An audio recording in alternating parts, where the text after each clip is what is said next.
Hello students, I Rahul Mishra and today we will discuss the numerical based on chemical kinetics। तो आज हम लोग discuss करेंगे कुछ न्यूमेरिकल प्रॉब्लम्स जो कि केमिकल काइनेटिक्स चैप्टर से रिलेटेड होंगी।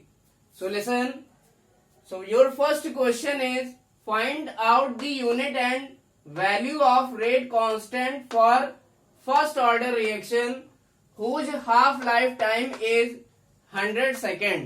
इट मीन्स आपको फर्स्ट ऑर्डर रिएक्शन के लिए रेट कांस्टेंट के की यूनिट और उसकी वैल्यू निकालनी है। एंड लिसन, इस फर्स्ट ऑर्डर रिएक्शन की हाफ लाइफ टाइम जो है वो दी गई है क्वेश्चन में 100 second. So listen, now we solve this question. अब हम इस क्वेश्चन को सॉल्व करते हैं। So first we write the given data into your question. तो सबसे पहले हम लोग जो क्वेश्चन में डाटा दिया गया है उसको लिख लेते हैं। So listen, half life time for this reaction is given. So half life time means what? It is T half. T half is given for this reaction and it is 100 second. तो T half हमें पता है and you have to find the value of rate constant. हमें rate constant के की value निकालनी है। So we all know that, since we know that for first order reaction, तो हमें पता है रिएक्शन हमारी कैसी है, फर्स्ट ऑर्डर रिएक्शन है। तो हम लोग कौन सा फार्मूला यूज करेंगे? फर्स्ट ऑर्डर रिएक्शन का फार्मूला। तो for first order reaction we know that T half equal to 0.6932 upon K. जो टी हाफ होता है फर्स्ट ऑर्डर रिएक्शन का हाफ लाइफ टाइम होता है वो किसके इक्वल होता है? 0.6932 upon K. Now it is equal to T half equal to, so putting the value of K, putting the value of T half, हमें निकालना क्या है यहां से? हमें यहां से निकालना है the value of rate constant. It means we have to find the value of K. तो यहां से के की वैल्यू निकाल लेंगे और के की वैल्यू यहां से हो जाएगी 0.6932 upon T half.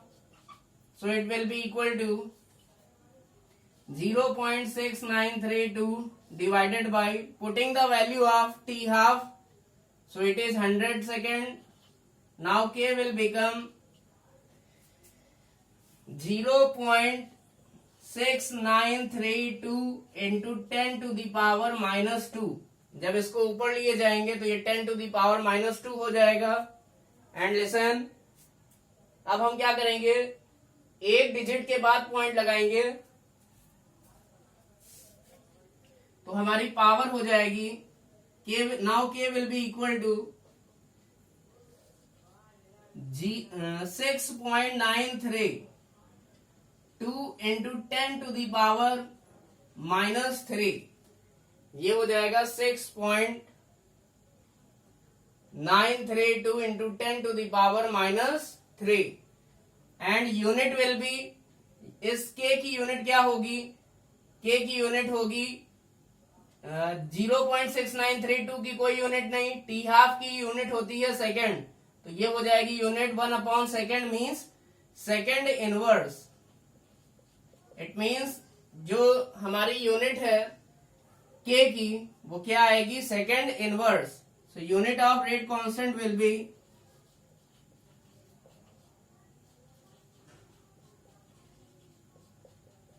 Second inverse from this formula. But हमने आपको पहले भी बताया है यूनिट ऑफ रेट कांस्टेंट को हम एक और फार्मूले से कैलकुलेट कर सकते हैं। We all know that unit of rate constant for nth order of reaction, it means nth order reaction के लिए जो k की यूनिट होती है ये क्या होती है? टाइम की पावर -1 इंटू कंसंट्रेशन की पावर 1 - n। तो हमें पता है जहां n क्या है? Order of reaction. इसका मतलब इस फार्मूले से किसी भी ऑर्डर ऑफ रिएक्शन की यूनिट निकाली जा सकती है। चाहे रिएक्शन फर्स्ट ऑर्डर हो तो भी ये के की यूनिट बताएगा। n is equal to 1 put कर देंगे, n is equal to 2 put करेंगे तो सेकेंड ऑर्डर रिएक्शन के लिए के की यूनिट पता चल जाएगी। If we put n is equal to 0 then we can calculate the unit of rate constant k for zero order reaction. It means अगर हम n इक्वल टू 0 रख देंगे तो हमें रेट कांस्टेंट k की यूनिट जीरो ऑर्डर रिएक्शन के मिल जाएगी। तो हम यहाँ पर फर्स्ट ऑर्डर रिएक्शन के लिए निकालते हैं k की यूनिट क्या होगी या रेट कांस्टेंट की यूनिट क्या होगी। फिर हम देखेंगे क्या हमारी यूनिट सेकेंड इनवर्स आ रही है। Now listen, now we will check. Now put n is equal to 1 because n is what? n is order of reaction. और हमें क्या करना है, फर्स्ट ऑर्डर रिएक्शन के लिए रेट कांस्टेंट की यूनिट चाहिए। वैल्यू हम लोग कैलकुलेट कर चुके हैं। So this will be your final result for the value of rate constant के। Now we will calculate the unit of rate constant from this formula. अब हम इस फार्मूले से यूनिट k की कैलकुलेट करेंगे या रेट कांस्टेंट की कैलकुलेट करेंगे by putting n is equal to 1 because reaction is first order. क्योंकि रिएक्शन हमारी फर्स्ट ऑर्डर है तो n की जगह 1 रख देंगे तो ये कंसंट्रेशन की पावर 1 माइनस 1 हो जाएगा और 1 माइनस 1 मीन्स 0। तो कंसंट्रेशन टू दी पावर 0 हो जाएगी और किसी की पावर 0 की वैल्यू होती है 1। इट मीन्स यूनिट क्या आएगी रेट कांस्टेंट की, केवल आएगी टाइम इनवर्स। और टाइम हमारा किस में दिया हुआ है, सेकेंड में, तो इसकी यूनिट आएगी क्या, सेकेंड इनवर्स। इट मीन्स चाहे हम डायरेक्ट टी हाफ के फॉर्मूले से, चाहे हम डायरेक्ट के फॉर्मूले से क्या करें, यूनिट निकाल लें, और चाहे तो हम इस फॉर्मूले का यूज करके रेट कांस्टेंट के की यूनिट निकाल लें। हमें जो आंसर मिलेगा या जो यूनिट मिलेगी वो दोनों जगह से क्या मिलेगी, सेम मिलेगी। So listen, this will be the unit of rate constant K. Now we will discuss the second question. If the rate of chemical reaction A plus 2B plus C gives product and the rate of this reaction is given, rate of reaction is directly proportional to the concentration of A to the power 1, concentration of B to the power 2 and the concentration of C to the power 0, then what will be the overall order? Find order with respect to reactant A, find order with respect to reactant B and find order with respect to reactant C. तो इस question में हमें किसी chemical reaction A plus 2B plus C gives product, ये हमारी chemical reaction दी गई है और इसका रेट एक्सप्रेशन दिया गया है, rate of reaction is directly proportional to this. ये हमें इस रिएक्शन का रेट ऑफ रिएक्शन दिया गया है, तो हमें कैलकुलेट करना है what will be the overall order of this reaction. इस रिएक्शन का ओवरऑल ऑर्डर क्या होगा, find order with respect to reactant A. Reactant A के रिस्पेक्ट में रिएक्शन का ऑर्डर क्या होगा, find order with respect to reactant B. Reactant B के रिस्पेक्ट में इस रिएक्शन का ऑर्डर क्या होगा, and find order with respect to reactant C.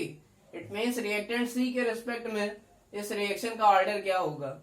Now we will move toward solution. अब हम सोल्यूशन की ओर मूव करेंगे। So we all know that rate of this reaction is given concentration of A to the power 1, concentration of B to the power 2, concentration of C to the power 0। हमें question में overall order निकालना है पहले part में, and we all know that what is overall order. Overall order की definition से हम जानते हैं ओवरऑल ऑर्डर क्या होता है। जो हमारा रेट एक्सप्रेशन होता है उसमें जितने भी कंसंट्रेशन टर्म्स आते हैं उन पर जो पावर्स लगी होती हैं, इन पावर्स को अगर हम सम कर दें तो हमें मिल जाता है overall order. So what is overall order of any chemical reaction, it is defined as the sum of the powers raised on the concentration terms in the rate expression of any chemical reaction. So what will be overall order? It will be equal to, हम क्या करेंगे, इस rate expression में जितने concentration terms हैं इनमें जो जो पावर लगी हुई हैं इनको उठा के ऐड कर देंगे. It means 1 + 2 + 0. It means reaction का ओवरऑल ऑर्डर क्या है? थर्ड. इट मीन्स ये थर्ड ऑर्डर रिएक्शन है. Now what will be order with respect to capital A. हमें कैपिटल ए रिएक्टेंट के रिस्पेक्ट में ऑर्डर निकालना है. तो WRT means with respect to reactant capital A. तो रिएक्टेंट ए के रिस्पेक्ट में ऑर्डर क्या होगा? जो रिएक्टेंट ए की कंसंट्रेशन पर जो पावर लगी होगी वही उसका ऑर्डर हो जाएगा रिएक्टेंट ए के रिस्पेक्ट में. इट मीन्स रेट एक्सप्रेशन में जो ए की कंसंट्रेशन है उस पर जो पावर लगी होगी वो किसको रिप्रेजेंट करता है? Order with respect to reactant A को. तो order with respect to reactant A क्या होगा? It will be equal to 1, क्योंकि ए की पावर जो रेट एक्सप्रेशन में दी गई है वो कितनी दी गई है? 1. Similarly order with respect to reactant B. Reactant B के रेस्पेक्ट में ऑर्डर क्या होगा? 2, क्योंकि बी की पावर क्या है? 2. बी की कंसंट्रेशन की पावर 2 है, इसलिए order with respect to reactant B क्या होगा? 2. Similarly order of this reaction with respect to reactant C, so it will be 0. It means C के रिस्पेक्ट में या सी रिएक्टेंट के रिस्पेक्ट में रिएक्शन हमारी कैसी है? 0 ऑर्डर रिएक्शन. बट अगर ओवरऑल ऑर्डर पूछा जाए तो हम तीनों को क्या कर देते हैं? ऐड कर देते हैं. तो ओवरऑल ऑर्डर होगा इस रिएक्शन का 3 या third order reaction.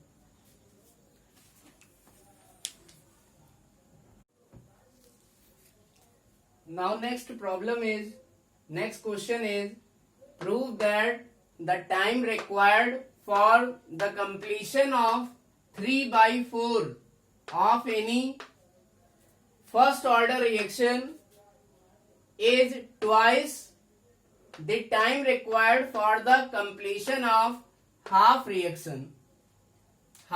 of its reaction.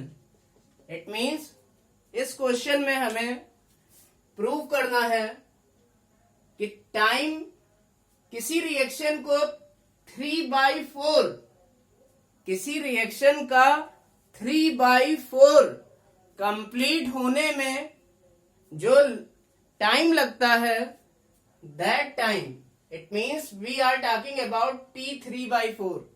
किसी रिएक्शन के 3/4 को कंप्लीट होने में लगा टाइम क्या बोला जाएगा? T 3/4. And listen, this time is twice the time required for the completion of half of its reaction. It means ये जो टाइम है ये उस टाइम के 2 गुने के बराबर है जितना टाइम किसी रिएक्शन के आधे कंप्लीट होने के लिए लगता है. और हमें पता है कि कोई भी रिएक्शन आधी कब कंप्लीट होती है, आधी कितने टाइम में कंप्लीट होती है? वो हाफ लाइफ टाइम में कंप्लीट होती है. It means the time required for the completion of half of its reaction, it means this is what? This is half life time. ये किसकी बात कर रहा है? हाफ लाइफ टाइम की, क्योंकि कोई भी रिएक्शन आधी कंप्लीट किस टाइम में होगी? हाफ लाइफ टाइम में. इट मीन्स जो इक्वेशन हमें प्रूफ करनी है वो क्या होगी? T 3/4 equal to 2 into T half. इसका क्या मतलब है? What is the meaning of this equation? The time required to complete 3/4 of any first order reaction, it is equal to twice of the time required for the completion of half of its reaction. For the completion of half of its reaction. It means किसी reaction के 3/4 को complete होने में लगा जो time होता है वो उस रिएक्शन के आधे कंप्लीट होने में लगे टाइम का 2 गुना होता है। इट मीन्स ये क्वेश्चन इस लैंग्वेज के फॉर्म में भी पूछा जा सकता है, ये क्वेश्चन इस मैथमेटिकल फॉर्म में भी पूछा जा सकता है। It means this question can be asked into 3 manner. It means ये क्वेश्चन 3 तरह से पूछा जा सकता है।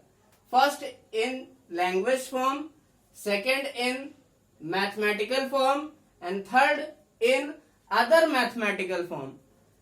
इट मीन्स पहले लैंग्वेज की फॉर्म में पूछा गया, दूसरा इस तरह पूछा जा सकता है आर प्रूव दैट, और प्रूव दैट के बाद सीधे ये इक्वेशन लिखी होगी for first order reaction. It means first order reaction के लिए हमें प्रूव करना है T3/4 equal to 2 into T half. तो आप खुद मतलब इस इक्वेशन का मतलब खुद से समझ जाएंगे कि जो टाइम है किसी रिएक्शन के 3/4 को कंप्लीट होने में, वो टाइम किसी रिएक्शन के आधे कंप्लीट होने में लगे टाइम का 2 गुना होता है। और ये आपको प्रूव करना है किसी फर्स्ट ऑर्डर रिएक्शन के लिए। या हम ये भी कह सकते हैं इसी इक्वेशन को हम इस फॉर्म में भी लिख सकते हैं। We can write this equation into this form also. How? Because 3/4 means what? 3/4 को अगर हम परसेंटेज में चेंज करें तो ये कितने के बराबर होगा? ये बराबर होगा 75 के। 25 3 जा 75%। और अगर 1/2 को परसेंटेज में चेंज करते हैं तो ये किसके बराबर होगा? 50% के। इट मीन्स हम कह सकते हैं जो T3/4 है वो किसके बराबर है? T 75% के। और जो T हाफ है वो किसके बराबर है? T 50% के। इसका मतलब इस इक्वेशन का क्या मतलब होगा? The time required to complete 75% of any first order reaction, it is equal to twice of the time for the completion of its 50%. It means किसी रिएक्शन के 75% कंप्लीट होने में लगा जो टाइम है वो उस रिएक्शन के उस फर्स्ट ऑर्डर रिएक्शन के 50% कंप्लीट होने में लगे टाइम का 2 गुना होता है। It means this same question will be asked into 3 types. It means एक ही क्वेश्चन को 3 तरह से आपके एग्जाम में पूछा जा सकता है। And listen, this question is most important for your exam. ये क्वेश्चन और इस टाइप का क्वेश्चन एग्जाम में जरूर आता है। So this question is very much important for your exam. Now we will solve it. अब हम इसको सॉल्व करेंगे। So listen, prove that the time required. It means हमें क्वेश्चन में क्या निकालना है? टाइम निकालना है। तो सबसे पहले हम क्या करेंगे? फर्स्ट ऑर्डर रिएक्शन के लिए टाइम का फॉर्मूला निकालेंगे। बट लिसन, टाइम का फॉर्मूला निकालने के लिए हमें किसकी नीड होगी? के एक्सप्रेशन की। So listen, we all know that for first order reaction the value of rate constant k it is equal to 2.303 upon t log A upon A minus x, where A is initial concentration, A minus x is final concentration, K is rate constant and T is time taken. So what is the, हमें क्या निकालना है? T. It means what will be the value of T? It will be equal to, ये K नीचे चला जाएगा, 2.303 upon K log A upon A minus x. अब हमें पता है कोई रिएक्शन हमने मान ली first order reaction A goes to product थी, इसकी इनिशियल कंसंट्रेशन A है तो प्रोडक्ट की इनिशियल कंसंट्रेशन होगी 0। अब रिएक्शन क्वेश्चन में कह रहा है कि ये रिएक्शन 3/4 कंप्लीट हो गई है। इट मीन्स अगर 3/4 कंप्लीट हो गई है इसका मतलब जो फाइनल कंसंट्रेशन है उसमें से 3/4 कम हो गया होगा, क्योंकि वो 3/4 प्रोडक्ट में चेंज हो चुका है। इट मीन्स जो फाइनल कंसंट्रेशन होगी वो A माइनस एक्स की जो वैल्यू होगी it will B A minus A का 3/4 यहां से कम हो जाएगा। तो फाइनल कंसंट्रेशन हमारी क्या होगी? पहले A थी, अब फाइनल कंसंट्रेशन क्या होगी, A minus 3/4 of A। It means initial concentration का 3/4 क्या हो गया है, ये प्रोडक्ट में चेंज हो गया है, या 3/4 हमारी रिएक्शन कंप्लीट हो गई है। इसका क्या मतलब है कि इनिशियल कंसंट्रेशन का 3/4 रिएक्टेंट से कम हो चुका है, तो फाइनल कंसंट्रेशन बचेगी कितनी, it means A minus x की क्या वैल्यू होगी, so this will be the value of A minus x. A minus x will be A minus 3/4 of A. Now we solve this formula T3/4 equal to 2.303 upon K log A upon A minus x की जगह हम लिखेंगे A का 3/4. Now it will be equal to A minus 3/4 A, it is equal to A/4. A and A get cancelled out, ये दोनों cancel हो जाएंगे।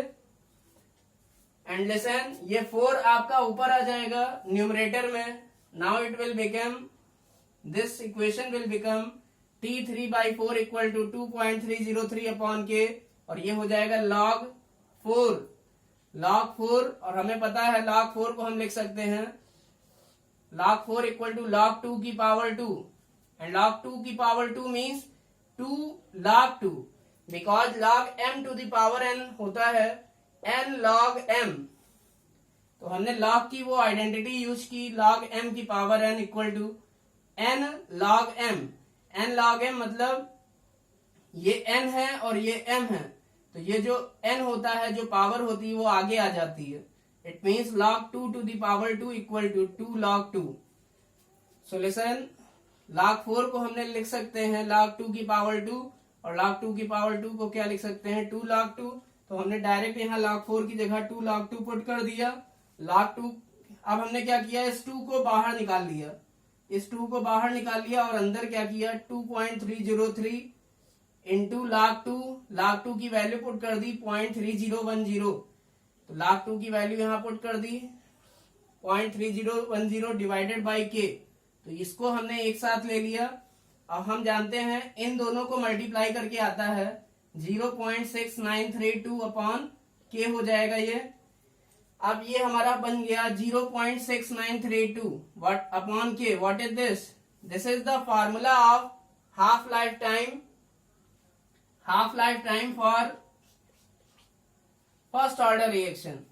ये फर्स्ट ऑर्डर रिएक्शन की हाफ लाइफ टाइम का फॉर्मूला है, ये हम पहले भी डिस्कस कर चुके हैं, इसको हम प्रूव भी कर चुके हैं, डिराइव भी कर चुके हैं। So listen, this is the value of T half for first order reaction.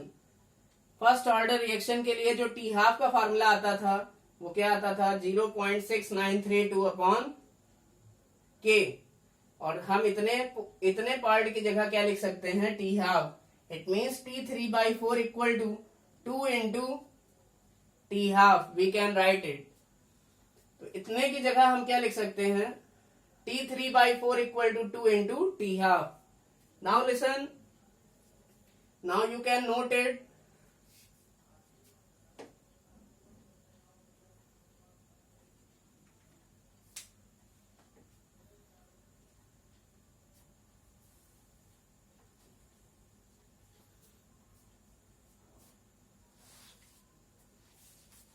Now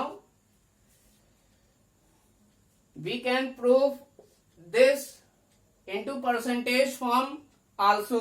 It means हम इसको परसेंटेज के फॉर्म में भी प्रूव कर सकते हैं, बट कैसे, listen, it is very simple. I hope you have noted it.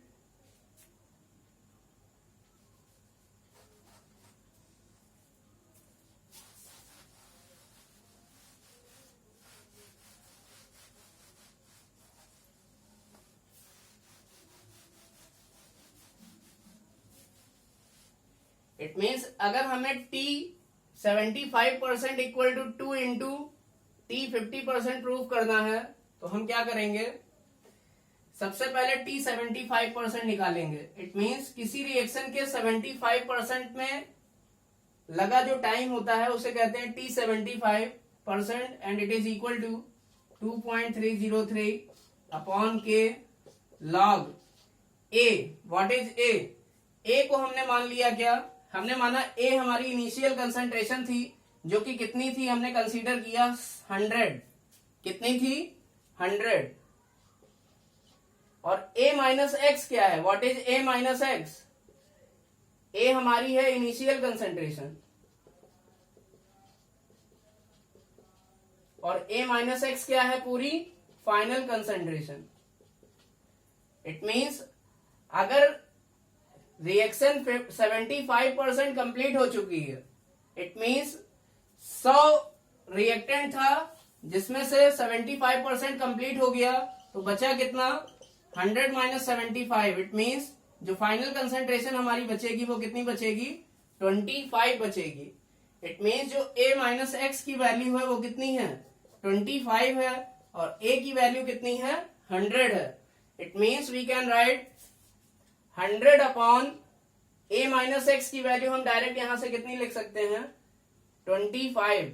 क्योंकि रिएक्शन हमारी 75% कंप्लीट हो गई है, तो इनिशियल कंसेंट्रेशन अगर 100 होगी तो फाइनल कंसेंट्रेशन कितनी बचेगी, 100 minus 75, it means 25। Now we can solve it. It is log 4 और ये हमारा किसके बराबर हो जाएगा, t 75% इक्वल टू 2.303 अपॉन के, ये आ जाएगा log 4। और उसके बाद बिल्कुल सेम वही प्रोसीजर हम लोग फॉलो करेंगे। Now this is second method. ये कौन सा मेथड है, ये इसी क्वेश्चन का सेकेंड मेथड है। इसी क्वेश्चन को हम लोग इस तरह से भी सॉल्व कर सकते हैं। तो आपको एग्जाम में जो मेथड अच्छा लगेगा आप उसके अकॉर्डिंग कर सकते हैं इस क्वेश्चन को। Now t 75% equal to 2.303 upon K log 4 को हम लिख सकते हैं 2 log 2। अब हमने 2 को बाहर निकाल लिया और अंदर बचेगा 2.303 इंटू log 2 डिवाइडेड बाई के, और log 2 की वैल्यू पुट कर दी 0.3010 divided by K, so it is equal to 0.6। इसको मल्टीप्लाई करने के बाद आता है 0.6932 डिवाइडेड बाई के, और ये हमारा चल रहा था t 75%। तो t 75% किसके बराबर आ गया, 2 इंटू 0.6932 अपॉन के, और यही क्या होता है 0.6932 अपॉन के को ही हम क्या कहते हैं, this is the T half. यही क्या है, T half for first order reaction. ये किसकी वैल्यू है, टी हाफ की वैल्यू है या t 50% की वैल्यू है, क्योंकि टी हाफ को ही क्या कहते हैं, t 50%। इट मीन्स हम यहां लिख सकते हैं, now we can write t 75% equal to 2 into t 50%। It means 75% reaction, first order reaction को कंप्लीट होने में जो लगा टाइम है, इट मीन्स t 75%। ये उसी सेम रिएक्शन के 50% में 50% कंप्लीट होने में लगे टाइम का 2 गुना होता है, और हमने इसको प्रूव कर लिया है। तो t 75% equal to 2 into t 50%, because this is the formula of t 50%। ये t हाफ का फार्मूला है या t 50% का फार्मूला है। So listen, you can prove this and this by any of the following method. आप इसको prove करने के बाद इसको डायरेक्ट लिख सकते हैं, क्योंकि t 75% क्या होता है, t 3/4, और t 50% क्या होता है, t हाफ। इसका मतलब आप दोनों में से कोई भी मेथड इस क्वेश्चन को सॉल्व करने के लिए यूज कर सकते हैं।